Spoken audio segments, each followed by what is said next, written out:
fora, mano, ganhou uma força em cima disso, né? Aí a pergunta é, vou começar com o Duque. Dá pra gente retirar só desse jogo?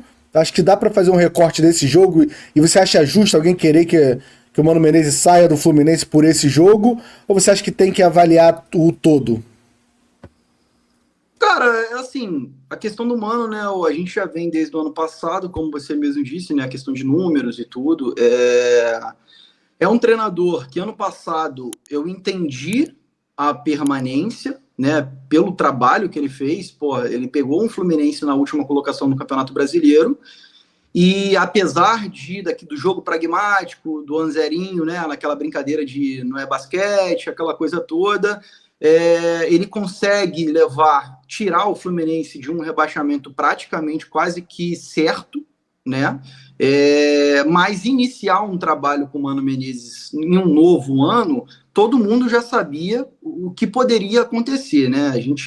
A gente vem numa pegada, até acho que a gente vinha numa crescente, né, contra o Vasco ali, depois daquele jogo contra o Vasco, eu acho que só ali, contra o Bangu, que teve ali um derrape ali, uma coisa que acho que foi mais atípica do que vinha sendo a regra, né, de uma melhora, mas quando a gente enfrenta uma final contra um Flamengo, né, um adversário que, obviamente, muito superior aos adversários que a gente tinha pegado antes, a gente conseguiu dar um choque de realidade, né?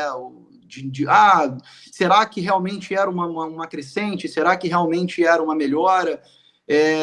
Cara, não dá para julgar quem quer, que já pensa em uma saída, mas a gente fica naquela pergunta, né? Será que realmente vale a pena continuar com o Mano Menezes, já tendo históricos, né? Trabalhos que ele começa num ano, ele começa a derrapar, dá 2, 3 meses, ele é mandado embora, e a gente acaba, no meio de um campeonato brasileiro, tendo que recalcular a rota, né? Como diz o Mário Bittencourt.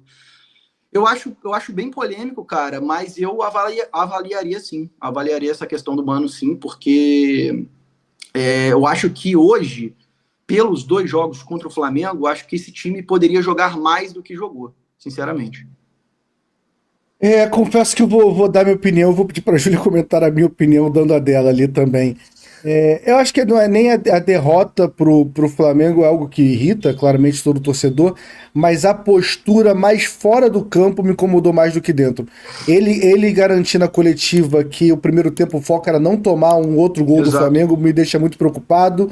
Porque a impressão que dá é que o Mano Menezes achar que tá tudo bem, que realmente o Flamengo é muito acima que o Fluminense, e ele fez o máximo que dava. Parece que a gente estava enfrentando o City. E não é assim, sendo bem sincero, Não o é. Flamengo tem um time melhor que o do Fluminense, mas não era para ser dominante os 180 minutos. Para mim foi claramente uma vitória do Felipe Luiz contra o Mano Menezes. Então, para mim, é um problema do Mano em não ter comprado essa briga. Aí eu fico nessa dúvida, Júlia, porque a postura me deixa preocupado. Eu vou pensar, pô, no Brasileirão vou pegar o Flamengo, ele vai ter a mesma postura, mas também acho que, assim, é uma briga em vão, porque não acho que tem possibilidade da demissão nesse momento, Júlia. É. Qual a sua opinião sobre isso? Bom, eu sou a pessoa que eu não queria nem que tivesse renovado o contrato Mano Desculpa. Menezes, porque para mim ele, apesar de, como o Matheus falou, ele tira a gente de um rebaixamento iminente, eu lembro muito da reta final onde a gente chega ali, depois da vitória contra o Atlético Paranaense, o jogo que era pelo primeiro turno, a gente chega a 11º, e com uma campanha onde a gente tinha vários jogos em casa, a gente viu o Fluminense tendo jogos pífios e deixando a decisão para a reta final.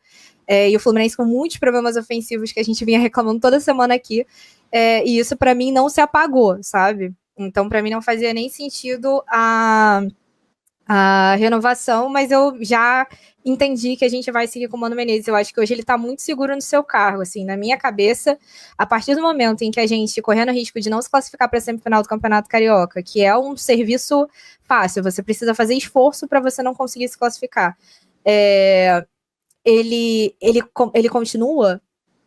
Para mim, a gente poderia ter tomado uma goleada na final, que eu não acho que ele ficaria, que ele seria mandado embora por já ter aquele contexto de que o time não era favorito e tudo mais. Mas a postura me incomoda muito, e essa reafirmação, igual você falou na coletiva de imprensa, me incomoda muito porque esse não é o Fluminense que a gente tá acostumado a ver e que a gente gosta de ver. a gente é colocado como a pedra no sapato do Flamengo, porque mesmo quando a gente tem elencos mais fracos, a gente consegue fazer disputas de igual para igual.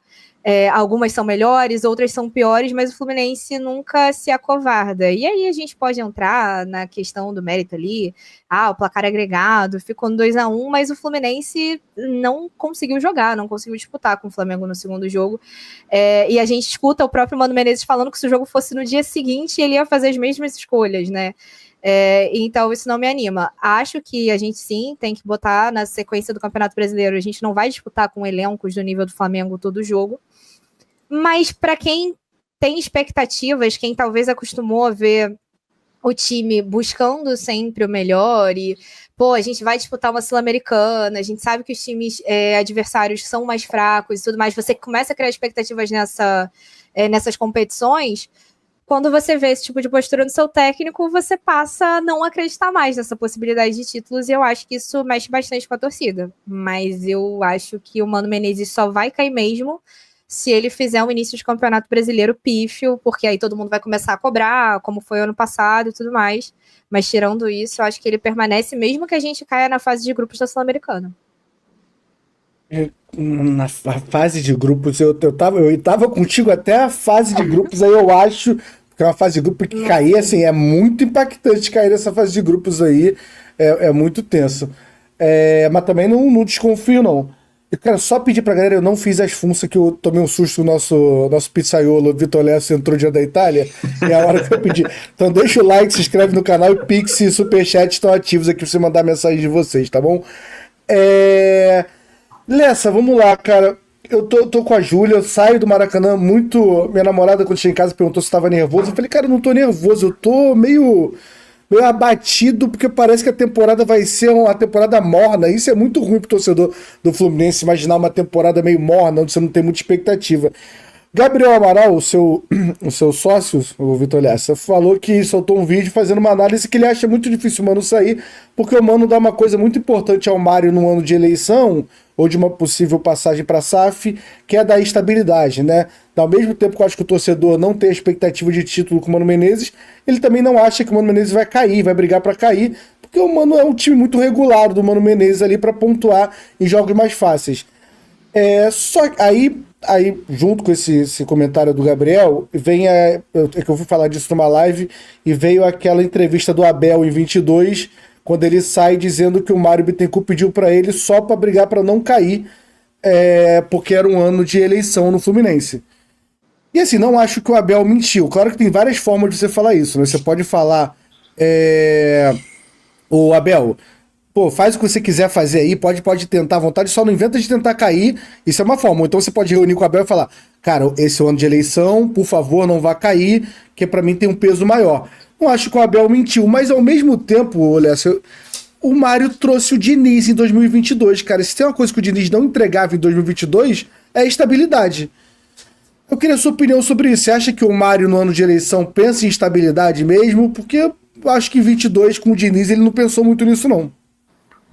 Mas eu não acho... A galera depois joga aí no chat se o áudio dá uma melhorada, porque estava um pouco baixo, eu corrigi aqui, para ver se tá mais ou menos igual de todo mundo.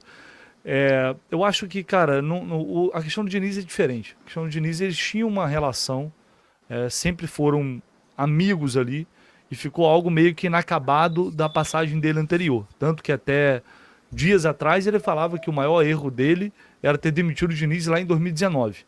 Né? Ele falou isso várias vezes. Então ele viu a oportunidade de trazer o Diniz. Até porque é um erro dele que não era dele, né? É uma frase muito Mário Bittencourt, né? É um erro... exatamente. É um erro dele que era um erro dele que decidiu foi Celso. Meu maior erro foi o erro que eu não cometi. Isso. Então, eu acho que era um cenário diferente ali, porque ele apostava, ele acreditava, e aí sim, não acho que ele pensava em estabilidade ou estabilidade naquele momento. Ele queria um treinador que... Ele queria dar mais uma chance ao Fernando Diniz e acreditava que ele pudesse dar resultado. E deu, né? E deu, durante 2 anos. Agora, em relação ao Mano, eu não sei se ele tá indo muito por esse lado do pragmatismo, não. Porque pode até ser que ele queira um ano de estabilidade, pensando em toda essa questão extra-campo que vai ter de SAF, que já está rolando e tende a se intensificar ao longo do ano. É um ano eleitoral. Então pode ser que ele tenha pensado nisso, mas não creio que seja o fator que fez ele renovar o contrato do Mano. Posso até estar sendo inocente, mas não acho que é só isso. Eu acho que isso está no pacote.